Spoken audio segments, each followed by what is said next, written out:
Hey everyone, welcome back to the channel. Today we're diving into Pete Hegseth's heated confirmation hearing for Secretary of Defense.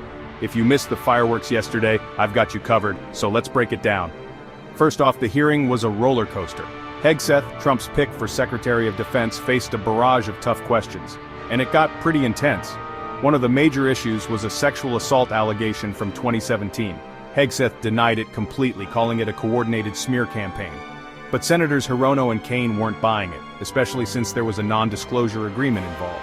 They also questioned his judgment because of an extramarital affair around the same time. On top of that, there were allegations of excessive drinking at work. Hegseth brushed these off as anonymous smears and made a serious pledge. He said he wouldn't drink if confirmed, and would resign if he did. Pretty bold, right?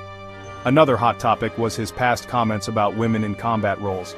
Democratic senators challenged him on this, but Hegseth defended himself by saying his concern was about maintaining military standards, not women's capabilities. Now let's talk about his qualifications. Hegseth leaned heavily on his combat veteran status, emphasizing that he has dust on his boots. Trump wanted a change agent at the Pentagon, and Hegseth played into that narrative. But not everyone was convinced. Senator Duckworth questioned his lack of experience in international security negotiations. Hegseth admitted he didn't have that experience, which raised some eyebrows. The political dynamics were fascinating. Initially, some Republicans were skeptical, but Hegseth seemed to win them over. For instance, Senator Joni Ernst, who was initially on the fence, announced her support after the hearing. On the flip side, Democrats were not impressed. They criticized his qualifications and conduct, citing the allegations and past comments as disqualifying factors.